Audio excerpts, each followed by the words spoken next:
मराठवाड्यातील शेतकऱ्यांना ऊन, पाऊस आणि नैसर्गिक आपत्तीची अचूक माहिती अगदी काही वेळेपूर्वी देणारे C band Doppler weather radar Parbhani येथील वसंतराव नाईक मराठवाडा कृषी विद्यापीठात बसविण्यात यावे। त्यामुळे याचा फायदा संपूर्ण मराठवाड्यातील शेतकऱ्यांना मिळेल अशी मागणी शेतकऱ्यांकडून केंद्रीय मंत्र्यांकडे करण्यात आली आहे।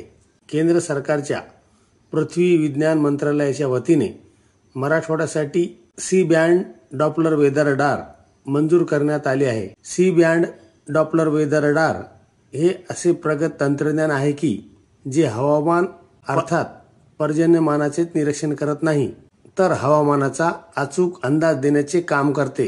रडारच्या मदतीने इलेक्ट्रोमॅग्नेटिक लहरींचा वापर करून वातावरणातील बदलांचे निरीक्षण डॉपलर वेदर रडार 24 तास आकाशात रेडिओ तरंग म्हणजेच सिग्नल पाठवत असतो। इलेक्ट्रोमॅग्नेटिक लहरी असे त्याला म्हटले जाते। ज्यावेळी हे सिग्नल आकाशात शेकडो किलोमीटर पर्यंत जाते त्यावेळी ते पावसाचे थेंब, बर्फ, पर्जन्य घटकास धडकतात। नंतर ते सिग्नल परत रडारकडे परावर्तित होतात। त्यामुळे केंद्रातील कार्यरत शास्त्रज्ञ वातावरणात असलेली आर्द्रता, पावसाचे प्रमाण, वाऱ्याची दिशा आणि वेग मोजतात। त्यावरून पाऊस नेमका कुठे पडणार, कुठे वादळ येणार यासह कुठे नैसर्गिक आपत्ती येणार याचाही अचूक अंदाज अगदी काही वेळेपूर्वी घेतला जाऊ शकतो आणि अलर्टच्या माध्यमातून शेतकऱ्यांना त्याबाबतची माहिती देता येऊ शकते। त्यामुळे शेतकऱ्यांचे होणारे संभावित आर्थिक नुकसान, नैसर्गिक आपत्ती, पूर, ढगफुटी सारख्या आपत्तींना तोंड देण्यासाठी शेतकरी पूर्वतयारी करू शकतो। सध्या नागपूर आणि मुंबई येथे एस बँड डॉपलर रडार कार्यरत आहेत। पावसाबाबत याची माहिती आपल्याला गेल्या काही दिवसापासून मोबाईलवर मेसेजद्वारे मिळत आहे। ती माहिती मुंबई येथील एस बँड डॉपलर वेदर रडारच्या माध्यमातून घेण्यात आलेली माहिती आहे, परंतु ती माहिती जास्त अंतर असल्याने तेवढी अचूक मिळत नाही, हे तुमच्याही लक्षात आले असेल। मराठवाड्यासाठी C band Doppler weather radar मंजूर झाले असून त्याबाबतचा निधीही मंजूर आहे।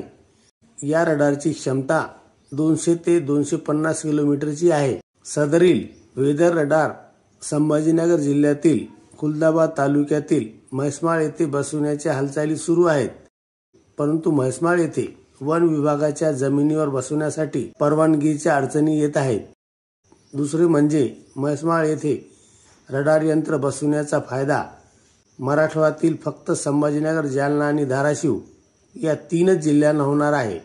त्यामुळे सदरील रडार यंत्र परभणी येथील वसंतराव नाईक कृषी विद्यापीठात बसवल्यास त्याचा लाभ संपूर्ण मराठवाड्यातील जिल्ह्यांना होईल। येथे कृषी विद्यापीठ आहे, विद्यापीठात जमिनीची उपलब्धता आहे, तसेच जोडीला विद्यापीठातील पर्यावरण विभाग सुद्धा आहे, कारण परभणी हे मराठवाड्यातील मध्यवर्ती ठिकाण आहे। परभणी, हिंगोली, नांदेड यासारखे जिल्हे सुद्धा रडारच्या कार्यकक्षेत येतील आणि त्याचा फायदा शेतकऱ्यांना होईल अशी मागणी शेतकऱ्यांकडून करण्यात येत आहे। या संदर्भात शेतकऱ्यांकडून केंद्राच्या पृथ्वी विज्ञान मंत्रालयाकडे निवेदन पाठवण्यात आले आहे।